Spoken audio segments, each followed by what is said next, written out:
cobblestones, walking the streets of a place I call home. Along the Merrimack River, wind making me shiver, sending a chill up my spine, but I feel fine. Hello and welcome to Thinking Out Loud. I'm Gloria Polites, your host, and I have in the studio with me today David Foreman, who is a retired pharmacist, who has his own radio show, who's an author, right? And what he can help us with, and I'm sure a lot of us want help with that, is how to stem our cravings for food and the problems that causes. So, David, welcome. Thanks. And Thanks for having me. This is exciting. All right, it's exciting to me too. We all struggle with cravings. That's Exactly. for sure. Yeah. What did I see? Something like 70% of men and 100% of women, or something. I think that was on chocolate. Chocolate. Well, that's Yeah, a craving. That's not my craving, but it's other people's cravings. Exactly. I ran into someone the other day that said that they crave chocolate all the time, and I can't comprehend that myself. Maybe potato chips for me. Me too, and popcorn. That's mine. We'd get along great then. All right. So tell us a little bit about how we can stop these cravings. Well, first of all, I think people need to understand that I think pretty much everybody has a craving of some sort. And then, and cravings can be triggered by so many different things. People often think that cravings originate because I'm short in some nutrient that's in that food. Mm-hmm. And I can tell you right now, you're not short in a nutrient, and that's why you're craving potato chips. That's not, and since you said you have the same issue, I have the same issue. It's not a problem. But no, we don't have cravings because of that. Usually we have cravings because we either like the sweet or the salt. You sound like the salt person. Yes. That's me. A lot of people crave the sweet. There are people who have textures. They crave something maybe crunchy or something smooth. There are times when people, their cravings are triggered by an event. It's Thanksgiving, and I have, oh my goodness, I have to have grandma's apple pie. Or I went to a baseball game the other day, and for me, it's I've got to have a beer and some peanuts. Or people go to the movies and they're just that smell of popcorn. And so anyway, so they can be triggered by so many different things, and so I have some natural approaches that I brought some examples of things today that we can do to help mitigate those cravings. Very good. Right. You want me to start in with them? Okay. Sure. All right. The first two things I have are 2 bowls of nuts. I have a bowl of raw almonds and a bowl of raw walnuts. Now, the key in this whole thing is raw. You don't want to buy the roasted, seasoned nuts. To really get the benefit that you're looking for in curbing cravings, you want to eat the raw nuts. And my favorite by far with cravings, and even with people who struggle maybe with their weight, is the use of almonds. And the reason I say that is there was a study done in Europe where they found that people who ate a handful of almonds, so you think about it, I mean, we're talking about, we have like 20 almonds in my hand, but the people who consumed a handful of almonds every day, after 6 months, lost about 18% of their body fat. Wow, that's so we're talking about the fat. I mean, you think about when you lose weight or you're struggling with weight, you want to look better, and the way you look better is by losing the fat. A lot of times the weight loss programs people go on, they lose pounds, but they lose muscle and fat, and when you lose muscle, you lower your metabolic rate. So nuts are great because they do a couple things. They give you that sense of fullness throughout the day.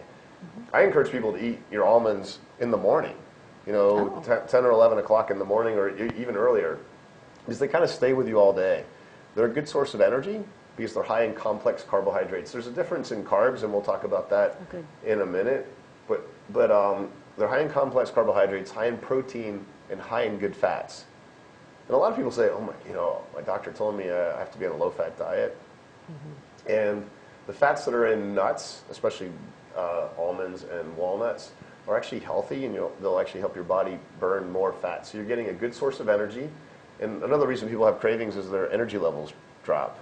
And that's when you go to the snack machine and look for those processed, refined things that aren't so good for us. So that would be the nutty part of things. So those are the best nuts to have. What about other nuts? Well, one thing I do want to bring up is everybody always says, what about peanuts? And peanuts are really not nuts anyway. They grow in the ground, and and they don't really have that much of a health benefit. Don't let that little peanut guy on TV deceive you. It's not necessarily the healthiest alternative by any means. But no, I mean, you can get by with pistachios, macadamia nuts, And as soon as I say macadamia nuts and pistachios, people say, well, my doctor told me that they're horrible for you, that they'll make me gain weight. Oh. I'm here to tell you that it's going to be really a struggle to eat enough of those to really have a weight issue, because what ends up happening, you get this full feeling. You feel like you've got a ball in your stomach. And maybe that doesn't sound so good, Right. but, you know, No, just but that sense of fullness. Uncomfortable. Yeah, exactly. Yeah. And so you're less likely to, you know, have that bowl of popcorn at 10 o'clock at night or a bag of chips. By the way, if you don't want to eat that stuff, just don't keep it in the house. That's what I tell people. That's a good idea. Because at 10 o'clock, you're less likely to get your dress clothes on and go out. By then, you're already in your comfy clothes, as I like to say. Exactly. And you want some comfort food. Exactly. But you're not about to go out to the grocery store to buy it at that hour of night. So. Right. Exactly. True. Right. How about pecans? No, they definitely will fall. Again, you want to focus on the raw nuts. Okay. I picked walnuts and almonds because there's a lot of other health benefits. I'm one of these people, I work hard for my money, and I want people to get the biggest benefit out of their dollar spent. And almonds are also very heart healthy. So, you know, that's why I recommend them. Walnuts are really brain healthy. They're high in essential fatty acids that help feed the brain. I don't know if you've ever noticed if you have a half walnut, well, this one's kind of broken, but the walnut actually looks like both hemispheres of the brain. That's true. So walnuts are one of those things I call brain food. So you're getting, you know, the craving blocking effect of the nuts, but you're also getting some other health benefits besides. And I'm not really sure of other health benefits like to cashews and you know, like I said, pistachios, macadamia nut. But these I am definite on for sure. Terrific. So, besides nuts, what else do we have? I have a bowl of beans. No, I'm not encouraging you. Those are white kidney beans. Oh. And interesting thing is, there's a specific extract that you could go to your local health food store or your local, even your pharmacy will carry this ingredient. The extract is called Phase 2. There's 2 bottles, well, there's a box and a bottle on the table. Both of these contain that ingredient. Again, the ingredient is found in white kidney bean, but you couldn't possibly eat enough white kidney beans to get the effect that I'm going to explain in a second. A lot of us have cravings to sugar and or starchy foods. A lot of times people call them the white foods: bread, you know, pasta, rice, potatoes. Those starchy foods, what happens in your body is your body breaks those starches down into sugar. And I just spoke at a convention last year in Las Vegas on the glut of sugar that the average American consumes about 135 pounds of sugar a year. Or as I like to say, you're consuming a human being worth of sugar every year. And during my talk, in research for it, I found that sugar is very addictive. Matter of fact, there have been a couple studies showing that when they did an MRI on people that took small sips of a sugary soda, that it lit up the same part of the brain that heroin and cocaine did. So it has very addictive types of properties to it. So starchy foods break down into sugar as well. So we often crave them because it you know, kind of feeds that quick energy, or as I like to say, that you get almost like that buzz off of them. And if by taking Phase 2, what you do is Phase 2 blocks starches from being broken down into sugar. So while you're struggling with that addiction to those type of foods, and it really is to me an addiction, and it is something that I tell people, it's best just not to eat them. Reality is they're cheap, and they taste great, and so they're addictive. So in the meantime, while you're learning to stop eating those foods or get them out of your house or get them out of your diet, I'm recommending people use Phase 2 along with their starchy meals. Right. And there's actually a study published recently in a journal called Obesity. And the study was initially just designed to help to see about how much weight loss people would gain, or lose in this case, pun not intended, how much weight people would lose using Phase 2 as part of their everyday diet, as you know, supplement or diet. And what they found is that people lost 7 pounds. And then they also found that people that used it on a regular basis were able to maintain their weight. So that was another cool thing. But with regards to cravings, the other area that was really interesting was the people expressed this thing of it. They felt like their desire for sugary foods disappeared. That's amazing.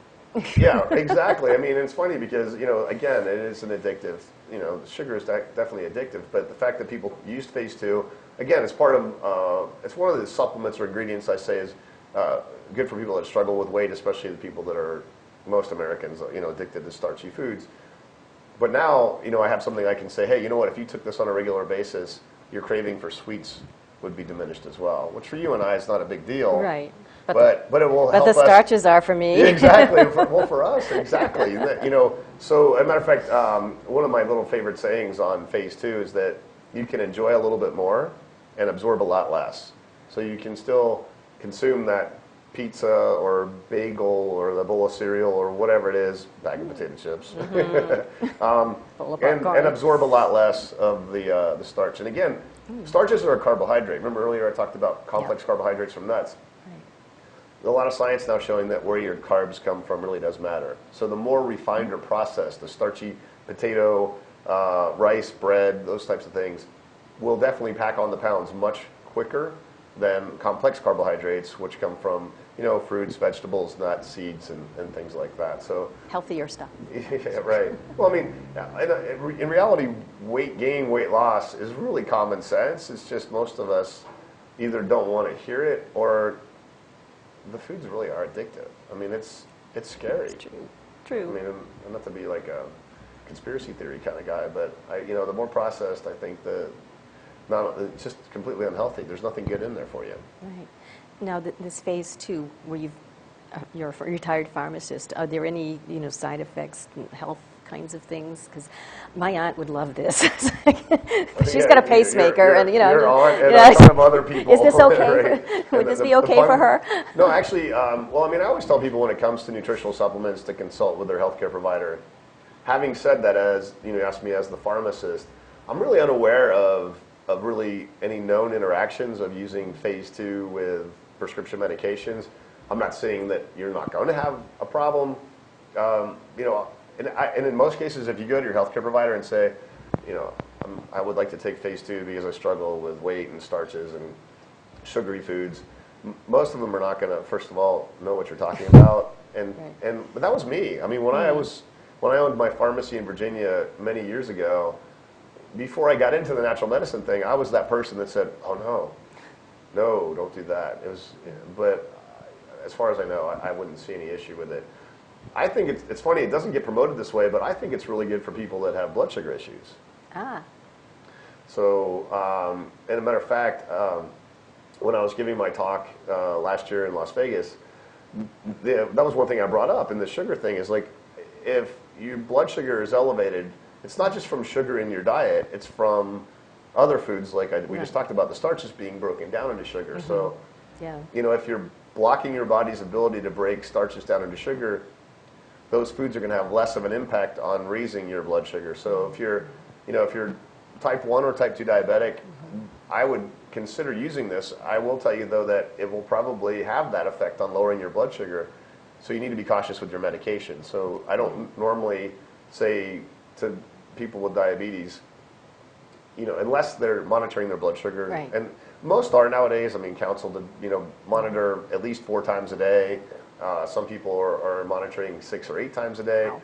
Then I have no problem recommending that. But if you're not monitoring your blood sugar and you're taking a medication or you're using insulin, you definitely need to start monitoring if you're going to use a supplement like phase 2. I don't think it's approved for blood sugar issues, but the pharmacist in me, knowing physiology, biochemistry, says it makes sense, and so why wouldn't you? So if you're controlling right now by diet, that might be a good way, as long as you're testing. Yeah, well, exactly. If you're maintaining it by diet, this is something that you can use. Like I don't use phase 2 regularly. I can tell you, and I don't really have a blood sugar issue, but I can tell you that there are times when I do know that I'm going to eat something, like around the holidays or my child's birthday or special events where I know there's going to be those starchy foods. I'll throw 3 or 4 phase 2 capsules in my pocket and take them to wherever. Or if I'm cooking, I don't usually cook that stuff at home, but I never cook that stuff at home. So I do. No, I don't. So I'm interested in this stuff. Yeah, that's why I try to go out for it. But you can, if you're going to cheat, like I would, then I would say, that's when I use it. So my bottle lasts a lot longer than the average person's because I don't need to take it on a daily basis. But if you're doing well with your diet already and just looking for added support, then I would say, yeah, it would be a great thing to add in. And something you do want to use, if you're having a steak and broccoli, there's really no need to use phase 2. There's no starchy component to that meal. But if you've got this heap of mashed potatoes with it. Yes, exactly. Boy, we could be family. We'll have to do the genealogy thing and find out. Exactly. So, yeah, that would be the sugar part of cravings. All right, so what else have we got? I have a candle over there, and then I have we don't need candles. I have this little bottle here, too. I'll let you open that up, and I don't know, hopefully you want to take a smell of that. Okay. That's the same thing that the candle is. It's jasmine. I don't know. See, it's funny. Nice. Every woman I run into, they're like, oh, I love jasmine. And I'm like, I can't stand jasmine. I travel around, and I keep this sealed, and I actually keep it in a plastic baggie because I don't want to smell it. Why jasmine? Well, about 70% of women have issues with craving chocolate. And chocolate's not a bad thing, but most people eat milk chocolate, which is usually high in sugar, high in dairy, and it takes away that health benefit. So if you're consuming that really high concentrated cocoa powder chocolate, the really dark chocolate, that's not as much of an issue, and it does provide a lot of healthy benefits. But for people that crave chocolate, the scent of jasmine, actually a clinical study, it was published in 2012, showed that people that had cravings for chocolate, if they would just smell jasmine, it would knock out the craving for chocolate. And the cool thing is that, all right, so this I walked in here today with this in my pocket. So guys, you can carry it. I mean, I don't run into too many men, but actually I understand it's like half a man, and like I said, about 3/4 of women have chocolate issues. Ladies, you can carry this in your purse. The candle's more for, and it was funny because I ran into an anchor for a news channel recently, and she's like, oh, David, she's like, I crave chocolate all day long. That's who the candle's for. Light the candle, let it burn. If you're at your office or at home, wherever it is, the scent of jasmine just throughout your home, it would irritate me to death. So you could. I mean, there's lots of ways you can get the scent of jasmine. Well, I'll tell you, you have just solved a lot of my Christmas shopping list problems from my cousins and my aunts. Like, okay, you want to stop eating so much chocolate? I've got the thing for you. You're getting it for Christmas. The thing is, you have to have it around. A friend of mine, I live in Florida, and a friend of mine in Florida, she was telling me that this is actually a roll-on. I didn't even realize that until the other day, but she was like putting it on her wrist, and then she was just, we're like, she's going, oh. And she's like, I could just do this all day long, and I'm like, well, you might wreck your car if your hands were up like that. But anyway, but no, it's just it's an easy thing to do. Oh, that's great. I can't wait to tell my cousins about this. Right, exactly. Have them watch the segment. Exactly. I'll have them watch it. It streams live when we're on. Oh, awesome. Our stations, of course, are for Lowell, but and then we also have them on demand on our website. So excellent. Well, I will make sure this gets out there because I like having 20+ minutes to really explain to people why. Sometimes I do things that are like 3 or 4 minutes, and it's really hard to get the. I don't want to just tell people what to do. I want to tell them why they're doing it because we need to be informed about everything we buy, and we need to be informed about everything about our health. And then you can, you get your education. You can make the decision that's right for you. Exactly, because we're all different. Exactly. So are there other things that feed into cravings? Yeah, there are. Actually, it's funny. The last thing I have there, I don't know if you want to pick it up or not, but that's an eye pillow. So, and the reason I have an eye pillow is that another thing that plays into cravings is lack of sleep. The University of California, Berkeley, or as I like to say, Cal Berkeley. I used to live in California, so I'm gonna go old school. Cal Berkeley. They did a study and they found that people who got 6 hours or less of sleep a night really had much greater issues with cravings than people who got 8 or more hours of sleep. And what they found was that sleep deprivation that goes along with 6 hours or less really decreased people's inhibitions. And so, one thing I read actually that's sort of associated with the consumption of alcohol. when you have a couple of drinks, I like to say your common sense often goes out the window, right? Well, your inhibitions go down. And so in the same study, they not only found that your inhibitions, and so you'll end up craving wrong foods. I can tell you that in my own personal walk, when I travel a lot, and I've been traveling a lot the last 2.5 weeks, that I get tired. I'm in different hotels and airplanes, and so I'll get home and my daughter, I have a 13-year-old, and she'll be like, "Daddy, why are you eating that? Why are you eating so much?" And my answer, and I just realized this recently, I'm like, "I'm tired, honey." And it makes no sense why I'm eating, but again, it's that decrease. The other thing they found in the study, though, it's really cool. If people have weight issues, or let me rephrase it, they found out people who got 6 hours or less struggled with their weight more than people who got 8 hours or more. They also found that not only did people struggle with their weight, but that people were less likely to be able to lose their weight. So you could be trying to eat right, trying to get your exercise, but if you really had that sleep deprivation thing going on, you were a lot less likely to be able to lose the weight or even maintain your weight, that you really needed to get 8 hours or more. And actually, I tell people 9, which most people look at me like I'm some kind of freak, but it really is important to get that 8+ for more than just the craving aspect of things. I mean, and so many people, with the way we live today, really don't get 8 or 9 hours. Well, we keep a TV in our bedroom, or and we do all these visual things that stimulate the brain, and it takes a while to turn the brain off. And so, I always tell people, if you really struggle with sleep, get the television out of the bedroom. Stop using electronics, including your smartphones and stuff like that.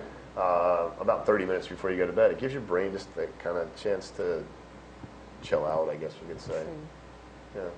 It's neat. Yeah, sounds neat. Any other advice you can give us? Or well, I'm not sure how are we doing on our time here today. That's a good question. They haven't given us we're almost close to wrapping up. So your last words, going on right? Your last. I just don't want to get overly chatty. Right. But your last words of advice. My last words. In 3 minutes or less. Yeah, really. Me in 3 minutes? No, I can't possibly. I think the key to really the craving thing, I think, is really, first of all, identifying what your weaknesses are.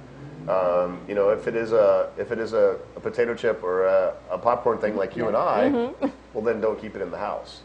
That's probably my first thing to say to people. The second thing is to really up the health of your diet.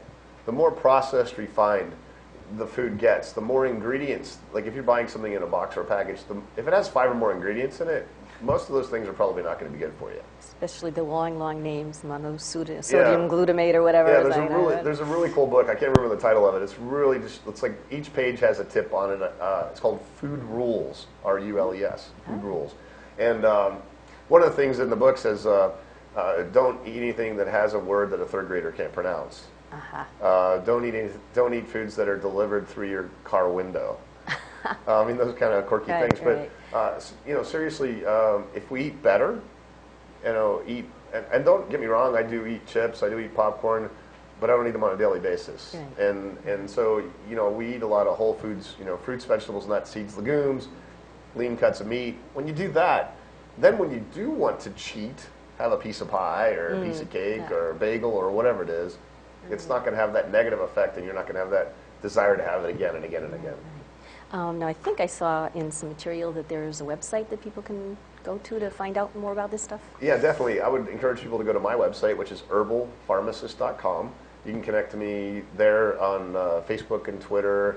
I have a blog as well, and I do answer questions. So anybody that's viewed this program, whether it's been streamed live or as delayed, they can email me their questions. Just reference they heard the show, and I'll be sure to get back. I'm the only one who answers the emails. All right, and it'll be under Herbal Pharmacist, and your name is David Foreman. Exactly. So if you want to find out more, or you've forgotten half of what he said, which happens, this is what you need to do. So I know this sounds like a lot of good advice from me for many reasons. So thank you for coming to us today, and whenever you see this, and we'll see you next time on Thinking Out Loud. For my people,